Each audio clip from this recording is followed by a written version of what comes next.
할렐루야. 주의 사랑과 은총이 오늘도 여러분의 삶 가운데 함께하기를 주님의 이름으로 축복합니다. 오늘 말씀은 민수기 15장 1절부터 16절까지 말씀이 되겠습니다. 말씀을 한 절 한 절 같이 읽어보겠습니다. 여호와께서 모세에게 말씀하여 이르시되 이스라엘 자손에게 말하여 그들에게 이르라.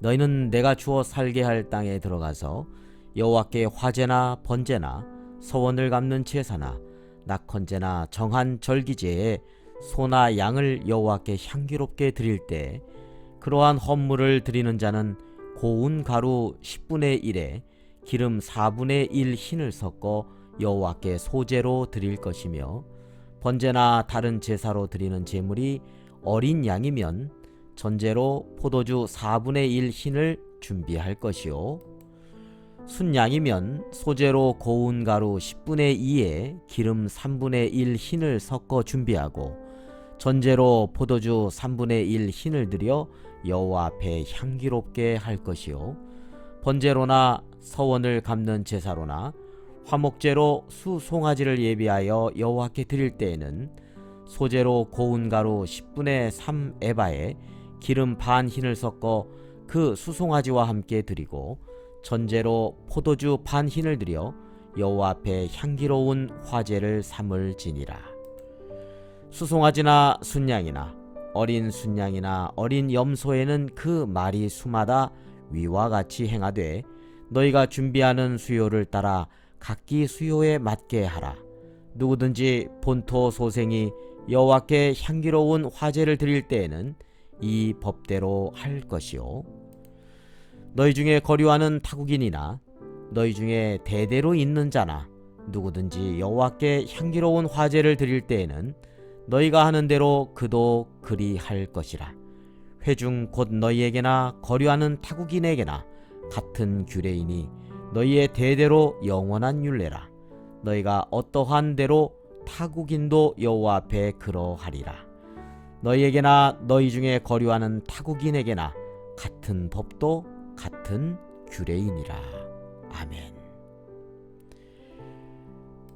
자, 오늘 말씀에 보면 하나님께서 가나안 땅에 들어가서 지킬 제사법, 오늘날로 말하면 예배에 대해서 말씀하고 있습니다. 자, 예배에 대한 말씀, 오늘 세 가지 말씀이 있는데요, 하나하나 함께 나눠보겠습니다.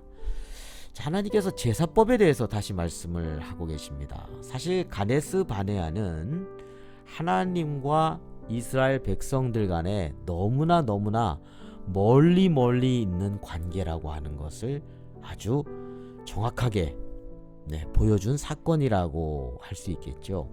하나님과 너무나 생각도 다르고 하나님의 마음과 그리고 이스라엘 백성들의 마음이 너무나 달랐습니다. 하나님은 가나안 땅에 축복을 주고 싶어 하시는데, 승리를 주고 싶어 하시는데, 그것을 누리기를 원하시고 싶어 하시는데, 근데 이스라엘 백성들을 그건 거부하고 악하게 생각하고 오해하고 다시 과거로만 계속해서 집착하고 있는 모습들을 보여주고 있죠. 불신앙과 불순종의 모습으로 나타났죠.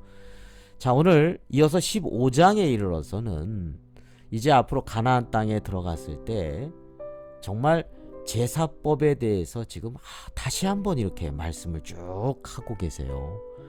물론 전에 레위기에도 나와 있고 그렇습니다. 그렇지만 다시 한번 말씀을 하고 있는 것은 무슨 의미일까요? 예배를 통해서 하나님께 가까이 친밀한 교제 가운데로 나오라는 뜻입니다. 하나님 안에 그 풍성한 은혜를 다시금 체험하면서 살기를 원하신다는 겁니다.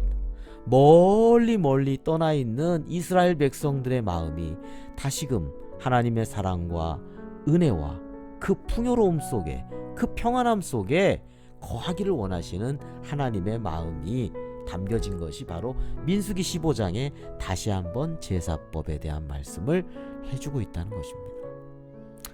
하나님 안에 있을 때가 가장 축복입니다. 하나님은 그 축복을 누리기를 이스라엘 백성들이 원하실 뿐만 아니라 오늘 하나님의 자녀된, 하나님의 백성된 우리들이 또한 하나님께 가까이 나아가며 예배에 더 가까이 나아가기를 원하고 계십니다. 하나님은 영과 성령과 진리 안에 하나님의 말씀 안에서 예배하는 자를 지금도 찾고 계십니다. 네, 그렇게 주님께서 받으시고 주님께서 찾으시는 그런 예배자로서 살아가게 되기를 주님의 이름으로 축원합니다. 자, 두 번째로는요, 오늘 제사법에 대해서 말씀을 쭉 보면 하나하나 세밀하게 그 양이라든지 수에 대해서 하나하나 규례를 하고 있는 것을 보게 됩니다. 자, 어린 양일 때는, 그리고 그것이 또 송아지일 때는 다 틀립니다. 그 양도 틀리죠. 전제로 드리는 포도주의 양도 틀리고요.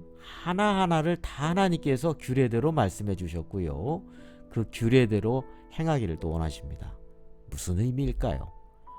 자, 우리가 신앙생활 하는데 내 판단과 내 방식보다도 하나님의 말씀과 하나님의 뜻을 따라서 살아가는 것이 진정한 순종이라는 것을 다시 한번 말씀해 주고 있습니다. 우리가 14장 어제 마지막 부분에 있어서 가나안 땅에 이제 들어가지 못하게 된다라고 이제 선언이 되었고요.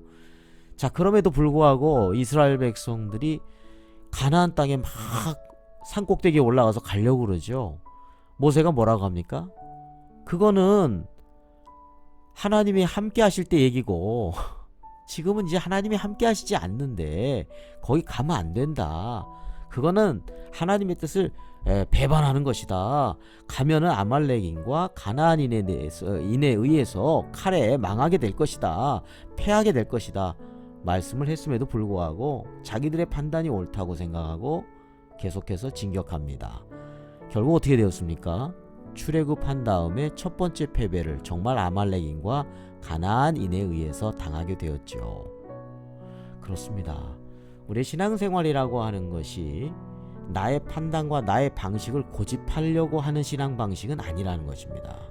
하나님의 말씀과 하나님의 뜻을 따라서 하는 것이 진정한 순종이고, 그리고 진정한 예배요, 진정한 축복의 길이라는 것을 말씀해주고 있다는 것이죠.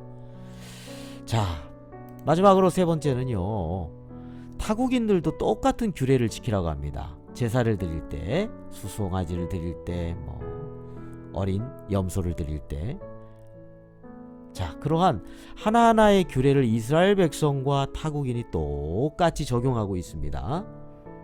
이 무슨 의미를 가지고 있을까요? 그렇습니다. 하나님 앞에 예배드리면은 인간적인 어떠한 차별도 없다는 것을 우리에게 말씀해주고 있습니다. 자, 오늘의 묵상을 살펴보겠습니다. 나는 하나님의 사랑을 정말 알고 하나님을 가까이 교제하는 예배를 경험하고 있는가? 라고 하는 것입니다. 정말 우리가 하나님의 사랑과 하나님의 은혜를 마음에 새기면서 하나님과 교제하는, 하나님과 가까이 하는 삶을 지금 살고 있고, 그러한 예배 가운데서 하나님의 은혜를 사모하고 주님 안에 기쁨과 평안함을, 감사와 은혜를 누리면서 살아가고 있는지를 한번 점검해 봐야 되겠습니다. 두 번째로는 나의 고집과 판단이 아니라 하나님의 말씀과 뜻을 먼저 생각하면서 내가 살아가고 있는 것, 이것이 정말 중요하다고 하겠습니다.